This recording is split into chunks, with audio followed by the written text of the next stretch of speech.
God knew what he was doing. Whether District Attorney of San Francisco, Attorney General of California, United States Senator, or in the White House, she has been breaking barriers and fighting for working families. Her decades of leadership to move our country forward and exemplify our collective mission, but also our power as Black women.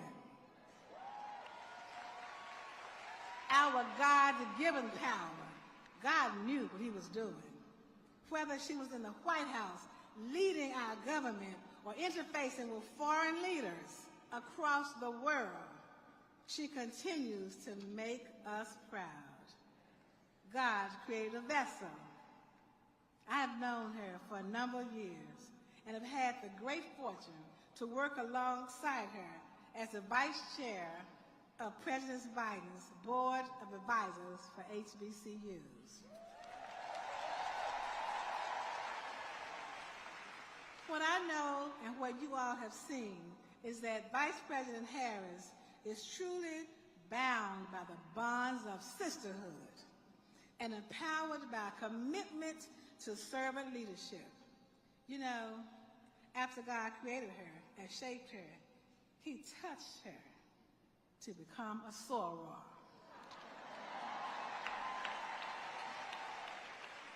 Alpha chapter, our founding chapter, her love for our sisterhood. We are proud, delighted, overjoyed to welcome Vice President Kamala Harris. Please stand and receive our sorority sister. You can stand. Please stand. And not to dance. Audience, you may stand.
Please have a seat. We have so much to talk about. Oh my goodness. What a sight my eyes do behold.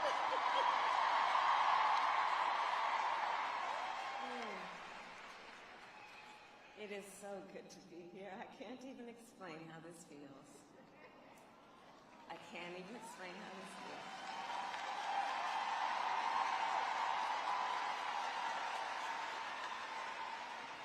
To our Supreme Basilisk, Dr. Glenda Glover, members of the Directorate, former Supreme Bacilli, and all who serve Alpha Kappa Alpha Sorority Incorporated.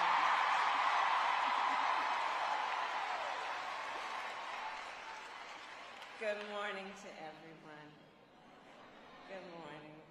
Dr. Glover, you have been a tremendous friend to me and sister over so many years and a phenomenal leader of our sisterhood. So I want to thank you in front of everyone for all that you have done and for your commitment, your enduring commitment to exemplify excellence. I also want to thank our International President, Danette Anthony Reed, as you guide us into the next chapter of our sorority. I'm so excited to walk with you on this journey. And what an amazing sight to look out and to see so many of our sorority sisters under one roof at the same time. I look out at all of you, and of course, I see family. In fact, our sorority, some of you may know, has been a part of my life since I was a little girl. You see, my aunt, Christine Simmons, joined Alpha Kappa Alpha at Howard University in the year 1950. And so, yes, you know. And, and when I was a teenager, she was Bacillus of Alpha Nu Omega chapter in Oakland, California. And when I graduated high school, there, of course, was no question that I would attend Howard University. And I was determined from a young girl to join Alpha Kappa Alpha Sorority Incorporated.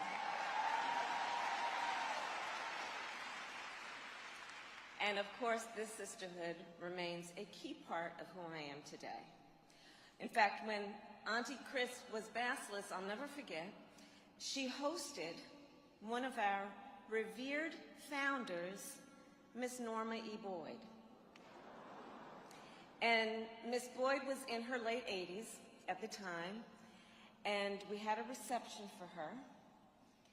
And she was then signing her book, A Love That Equals My Labors. And she signed a copy to Kamala with love, Norma E. Boyd. And I will tell you, I proudly display the signed copy of that book in my West Wing office in the White House. Yes, I do. The legacy lives on. And last month, I'll tell you, and I see some of them here, I was so proud to host my line sisters, the 38 jewels of iridescent splendor, at my home in the official residence of the Vice President of the United States.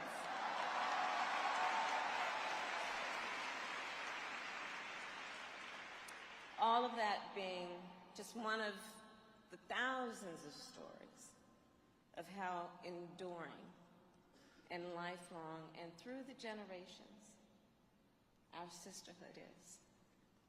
Our sorority, along with all the Divine Nine organizations, was founded to create lasting bonds of community. All of our founders were acutely aware we needed to build networks of support for young Black men and women who attend college in America. AKA, of course, was the first sorority created to meet this call. As we all remember, Ethel Hedgeman Lyle led the effort to found our sisterhood. And in the face of terrible challenges, just think, in the year 1908, when our sorority was founded, 89 Black people were lynched across the country. Just think, at the time of the founding of our sorority, American life was deeply segregated. When Miss Lyle attended Howard, less than a quarter of the students were women. And yet, despite all of this, and perhaps because of it, she believed in the power of sisterhood and in the power of service to create desperately needed social and legal change. Beliefs that guide us all to today. Our legacy is service to all mankind. And our work in Mississippi alone over the last 87 years is a perfect example. During the Great Depression, our sorors provided free medical care to poor Black women in the Mississippi Delta.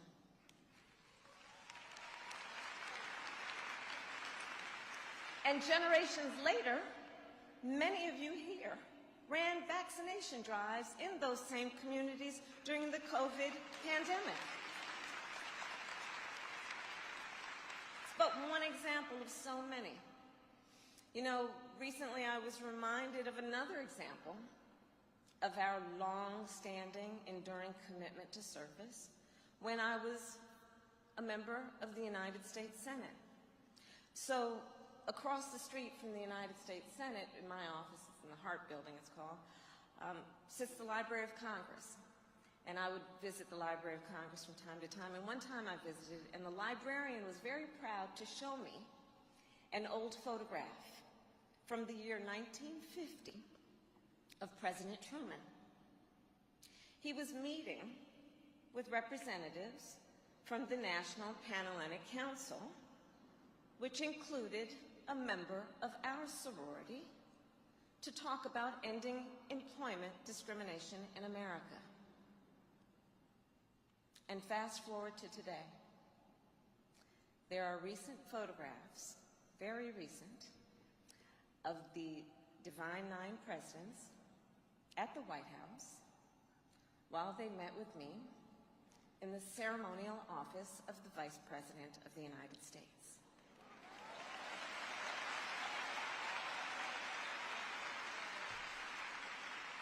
And these photographs are a testament, then, to how members of the Divine Nine have always made sure Black voices are in the rooms where decisions are being made.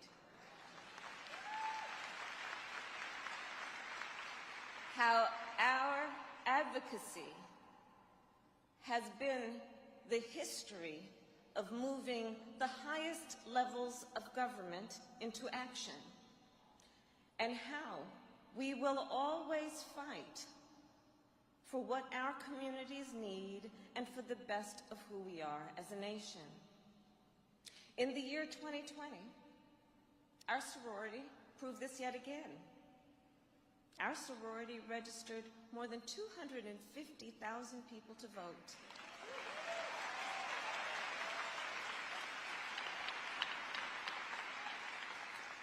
Our sorority teamed up with our Divine Nine sisters and strolled to the polls.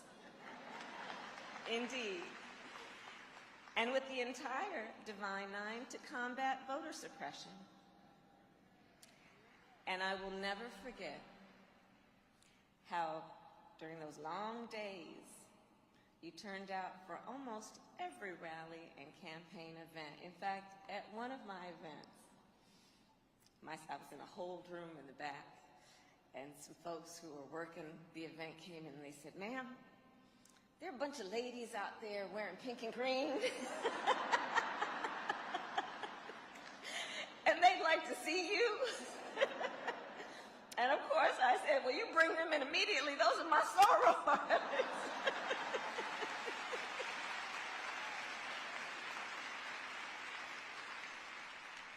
So in 2020, just as the most recent example, you not only showed up for President Biden and me, you showed up for America.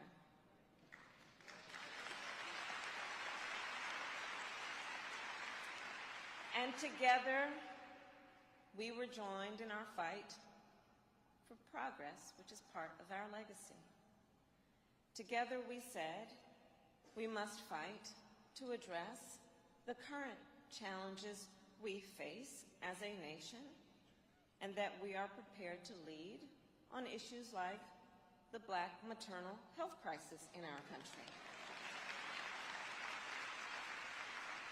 Because we know Black women are 3 times as likely to die from pregnancy-related causes.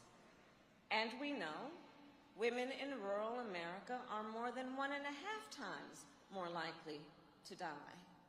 So, after the election, the President and I and all of us elevated the issue of maternal health to a national priority, building on the work that we did together over the years. In fact, for the first time, we hosted the women most impacted, Black women, rural women, Native women, to the White House to discuss, get this, at the White House to discuss the importance of doulas.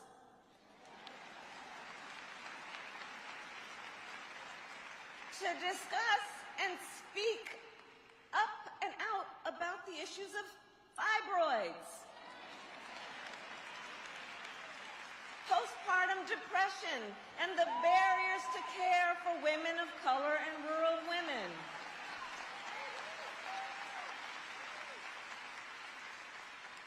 Because we're not going to be quiet when we know there is a role and a need for us to serve. And through the work we have done together, we've dedicated resources to hire and train doulas. We have done the work of funding research to address the biggest contributors to maternal mortality and to advance and speak about the need to advance culturally competent care.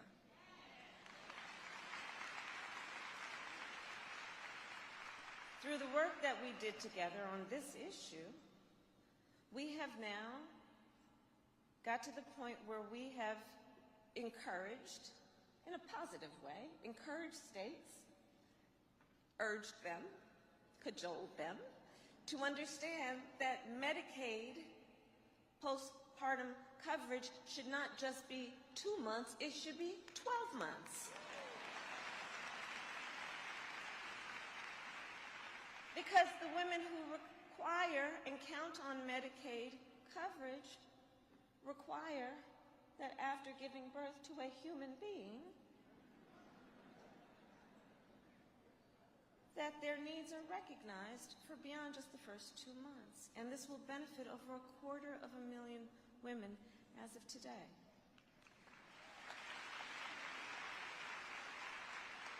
Together, we all said we must help our children reach their God-given potential.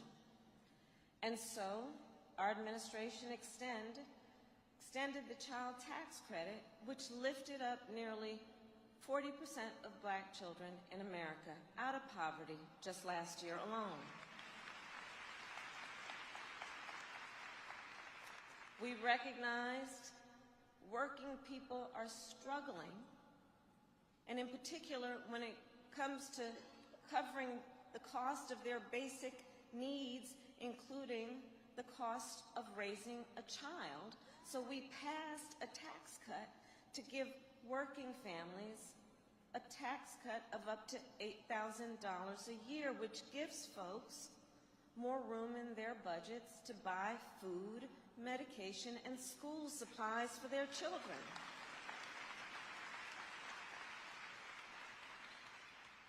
We've been traveling the country. Many of you have joined me in different places in our country to talk about the long-standing, very serious problem of lead pipes, where our babies are being forced to drink toxic water, having well-documented then health consequences, including consequences to their ability to learn. So, together we did the work to remove lead pipes. We are in the process of doing that to ensure that no child has to drink water poisoned with lead, and to make sure that we again are doing everything we can, understanding our children. God has given them so much capacity, but we here on earth must do our part to make sure they are protected and can live in an environment that allows them to thrive, which is why together we also have addressed the issue of high-speed internet. Because I know there are a whole lot of folks here right now who know what that pandemic meant to your child's ability to learn and go to school, and what that required in terms of you having access and being able to afford high-speed internet. I travel the country. I can't tell you how many parents I met who would have to go and drive the kids to the local fast food restaurant or library to have access to the public Wi-Fi there. The kids would be in the back seat of the car trying to do their homework. We know what an education means in terms of what it allows for the future of one's ability to grow and succeed. However, so many of the children in our country will be impaired in that ability if they don't have the basic tools like access to high-speed internet. So we've invested billions of dollars to provide what we know needs to be access to high-speed internet across the country, including subsidies for low-income and working families so that they can afford it even if they have access. We have talked about the fact that so many of our children, and therefore their families and their parents, are in need, in dire need of support when it comes to those children who have disabilities. And what we need to do to ensure that the families have resources they need. So we are fighting together for home health care, work, that it is affordable. We are fighting to say that if we want to have a nation that can compete around this world, Dr. Glover talked about it. I have been traveling all over this world as vice president. I have met with, I'm told, at least 80 prime ministers and presidents, talking with them about the challenges that face our world. One of the common themes everyone knows is you invest in the children of a nation, you are investing in the future of a nation.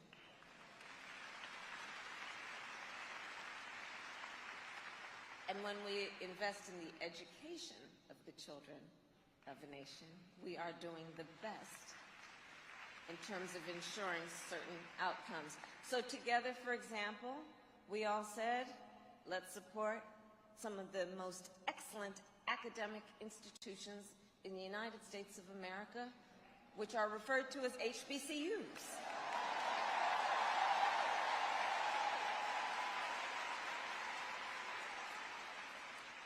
And under Dr. Glover's leadership, our sorority raised millions of dollars for HBCUs.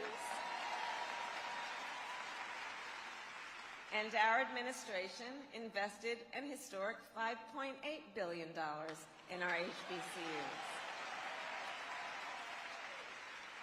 And as a point of personal privilege, as the first vice president to be a graduate of an HBCU, I'm particularly proud of that fact.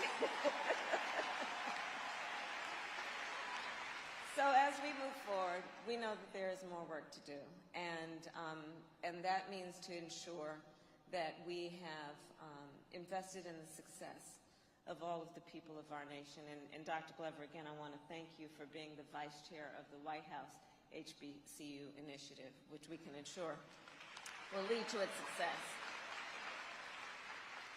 So, sorors, together we said that our country must build more wealth and opportunity for all communities. That is part of what we fight for.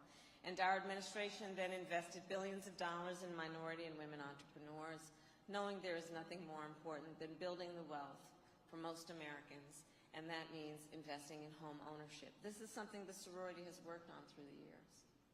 We know historically that one of the impediments to economic health, growth, and wealth for the Black community has been biases in the system that allows for home ownership. And that continues to today. So I've met with many of the leaders here and around the country to talk about the fact that one of the remaining issues in terms of the bias in the system is the bias in home appraisals. You all, right? You've heard the stories of how a Black family wants to sell their home or learn the value of their home because maybe it is then the assets of that home that will be the basis of sending their child off to college or helping their child grow a business. And then the appraisers come in and the family knows, no, that sounds like a low estimate. of the value of our home. And there are stories, which I'm sure we've all heard, about that family then having friends of the family, another family, who are white, and inviting them to come in and put up their family pictures. And the black family takes down their own, leaves the house for a couple of days, and the appraiser comes in, and lo and behold, the same house appraises for a higher amount. So one of the issues we've been dealing with is speaking that truth and dealing with it around what we need to do to eliminate racial bias in home appraisals, understanding when we have an economic agenda, the value of a home for so many of our families is the greatest source of their wealth and intergenerational wealth. So moving forward, that is part of the work that we have done so that we can make sure that folks can realize the full and actual value of their home. When we look at then where we are, we also know that together we said police reform is long overdue. We cannot stop having that discussion. And President Biden issued an executive order to increase accountability in policing, including a ban on chokeholds in federal law enforcement. And there's still more work to do. And last but not least, together we said we needed better representation on the federal courts. You know where I'm going. So first, I will tell you and share with you, we have appointed the most diverse group of judges in the history of the United States, including, of course, the first black woman appointed to the United States Supreme Court, Justice Ketanji Brown Jackson.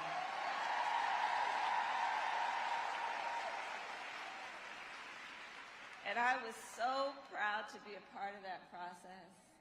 And when we look at where she sits and think about our founders and think about everything that is the spirit behind who we are and why we serve, as such a perfect example of what makes all that work worthwhile.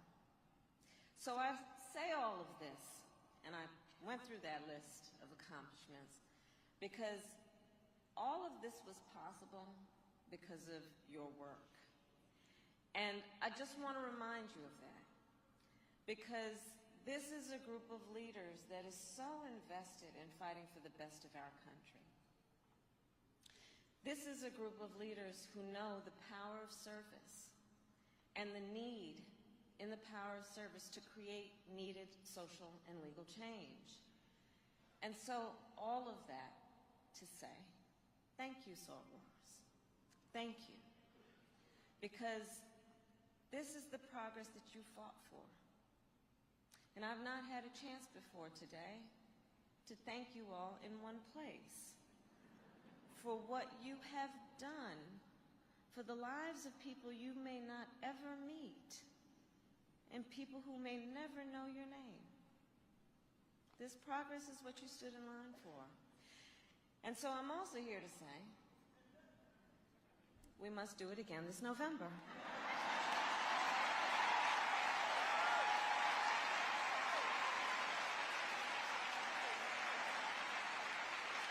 Because there is still more work to do. To have a strong workforce, we have to do more to support working parents. We must continue the fight to make sure that parents don't have to pay more than 7% of their income in child care. That's the work we still have yet to complete.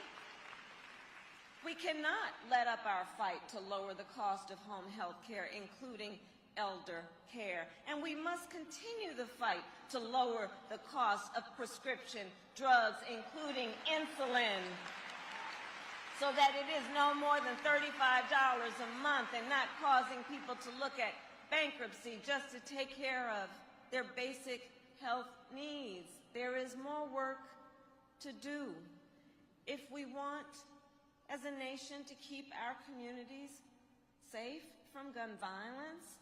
Well, we must demand that Congress has the courage to repeal the liability shield that protects gun manufacturers, and we must demand they have the courage to renew the assault weapons ban.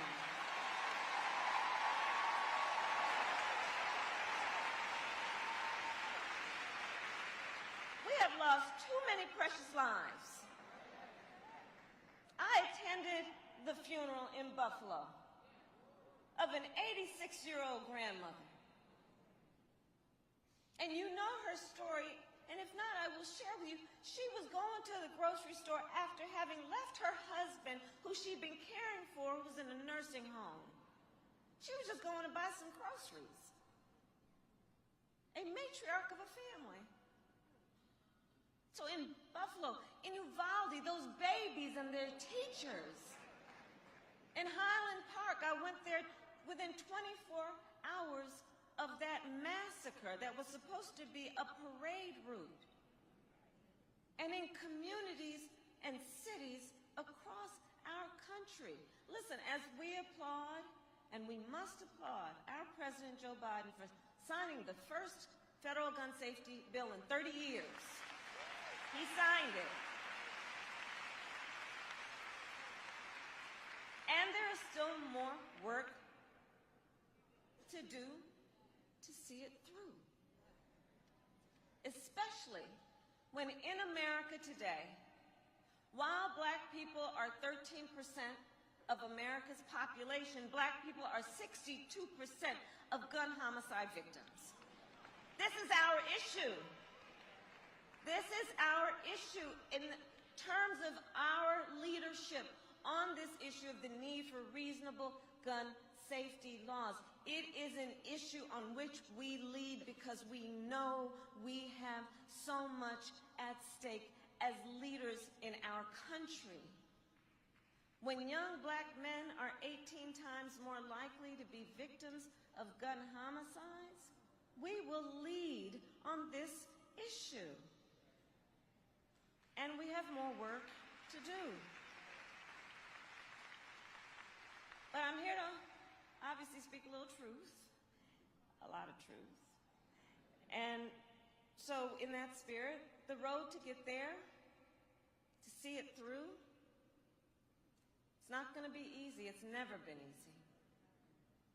And there are, as there have always been, forces that stand in our way. Forces that oppose even the most on this issue of gun safety, even the most common sense gun safety proposals. Forces that include extremist so-called leaders who, instead of expanding rights, work to restrict rights.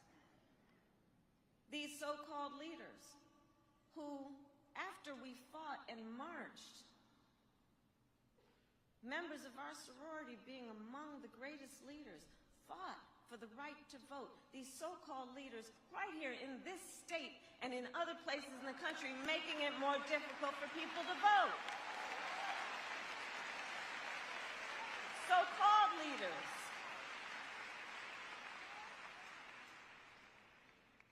In neighboring states, making it even illegal to give folks food and water as they're standing in line to vote.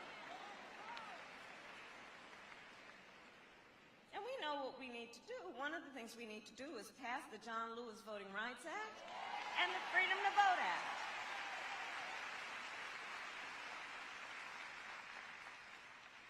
So-called leaders. So-called leaders who are in the process of criminalizing doctors and punishing women who want to make health decisions for themselves.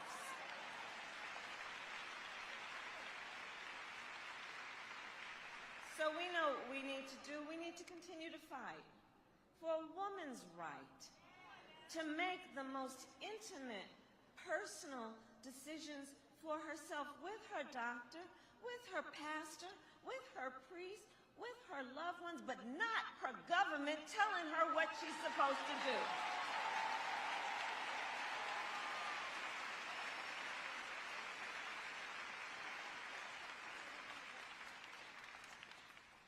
So, all of this to say that we have a legacy of fighting for social and legal change in our country. And when we have done that, everyone has benefited.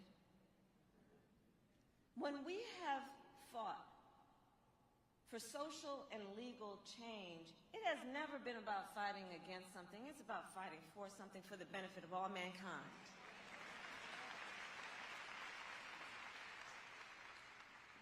And so much of what we have fought for is on the line again. And so we know what we need to do. In particular, because I'm going to leave you with a couple specifics, we need 2 additional United States senators to protect voting rights. We need 2 additional United States senators to protect a woman's right to make decisions about her own body. And we need to elect people who will defend these rights up and down the ballot, from district attorneys to state attorneys general to local sheriffs to governors. And to make this happen, let us do what we do best. We build coalitions. We know how to do that. We got the meanest, baddest phone trees in the world. We know how to network. We are fueled in the deeply held belief that we all have so much more in common than what separates us. So let's do the kind of work that we have done, because we do it so well, and continue to activate and organize our communities. Let's continue to be on the front lines of the greatest movements for progress in our country. And I'll close with this. Our soror, the great Coretta Scott King, once said that freedom must be earned and won in each generation. I look out at this extraordinary group of leaders, and I see among the folks here a young woman who is still making her way through college, sitting next to a woman who has served her community in pink and green with pride for over 75 years. Ours is an intergenerational sisterhood.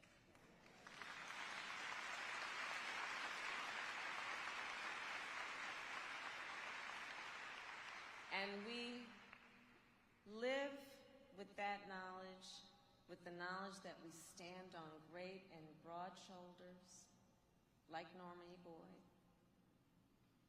We live knowing that we are their legacy, that we learn from each other, that we teach each other, and that we have always been about fighting for the best of our country. Because the women of Alpha Kappa Alpha, Sorority Incorporated, have always been unburdened by what has been, unburdened by what society may say we can or cannot be. And through our sisterhood, we teach that there is no barrier we cannot break, and there is no obstacle we cannot overcome. We are built for leadership, and every day we see it through, we strive, and we do.